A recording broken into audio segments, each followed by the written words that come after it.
Salut les audacieux, j'espère que vous allez bien.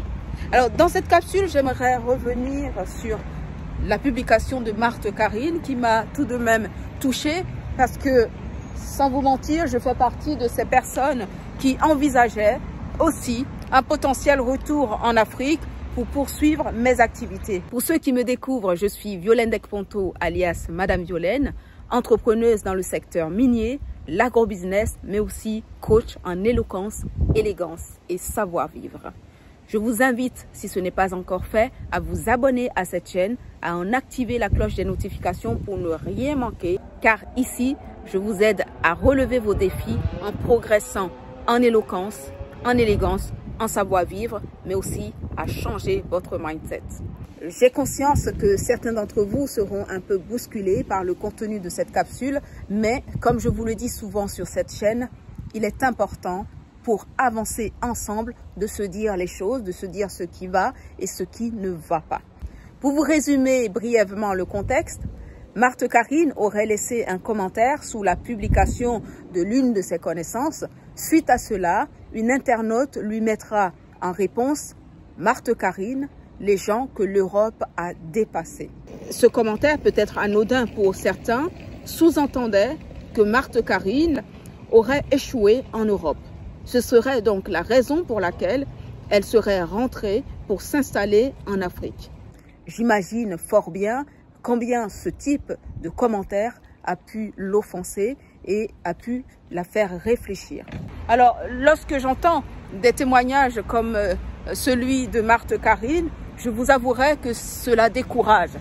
Cela m'a dissuadée parce que j'étais en pleine réflexion lorsque j'ai vu cette publication. Je me suis dit, tiens, eh bien, si telle est la mentalité, je vais peut-être reporter mon projet de retour en Afrique parce que je ne suis peut-être pas prête à encaisser certaines réflexions, d'autant plus que lorsque vous faites partie de la diaspora et que vous décidez de revenir en Afrique, vous le faites vraiment par amour pour le continent.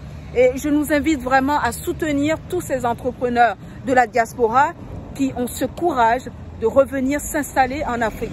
Sachez que c'est avant tout par amour du continent qu'ils reviennent. Et je compte sur vous pour les soutenir, pour les encourager par des mots bienveillants. Désolée pour le bruit de fond.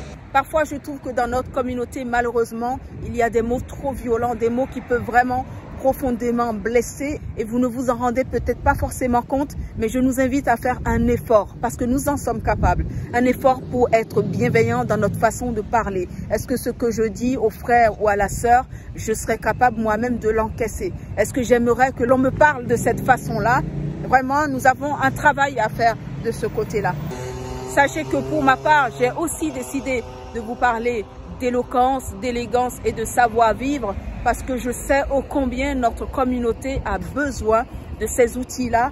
J'attire notre attention sur l'importance de faire preuve de solidarité, de soutenir les entrepreneurs de la diaspora qui ont le courage de revenir aux sources pour participer activement et sur le terrain au développement économique du continent africain.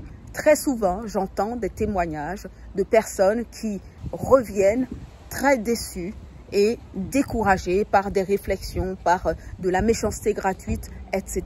Vous savez très bien de quoi je parle. Je fais partie en effet de ces entrepreneurs qui réfléchissent à un potentiel retour en Afrique. Et je vous assure qu'en entendant le témoignage de Marthe Karine, je me suis dit, si telle est la mentalité, cela veut dire que la communauté n'est peut-être pas prête. Alors je nous invite encore une fois à être vraiment dans cet élan de solidarité. Soutenez ceux qui reviennent au pays pour construire, pour bâtir. Soutenez par des mots de bienveillance, soutenez par un like, un commentaire, un partage. Soutenez en allant suivre les formations des entrepreneurs.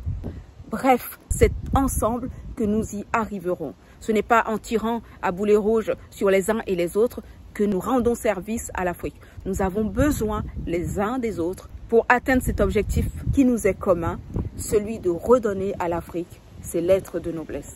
Je nous appelle à la vigilance, je nous appelle à la bienveillance.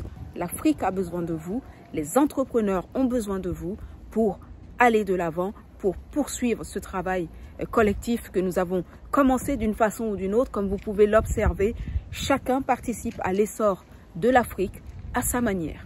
Mais nous avons besoin de cette complémentarité pour relever les défis et gagner le combat qui est le nôtre. Il est vrai que lorsque vous entendez de telles réflexions, lorsque vous savez que dès lors que l'on vous verra un peu plus souvent sur le continent, dans votre pays, quel qu'il soit, eh bien, on aura un peu moins d'intérêt à votre égard. On vous respectera peut-être un peu moins, on chuchotera, on murmurera des choses derrière vous. Cela décourage. Et dans cette publication, je viens simplement vous inviter à ce que nous changions effectivement nos habitudes afin que cet élan de solidarité auquel nous appelons maintenant, nous sommes plusieurs entrepreneurs afrodescendants, à appeler à cette solidarité, à se soutenir, et bien que cet élan ne soit plus seulement une théorie, mais vraiment une pratique.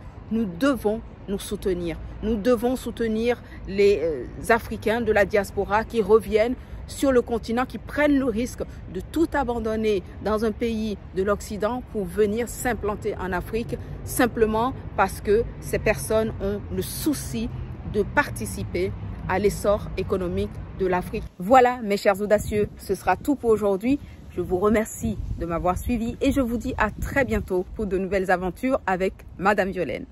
Prenez soin de vous et ciao, ciao.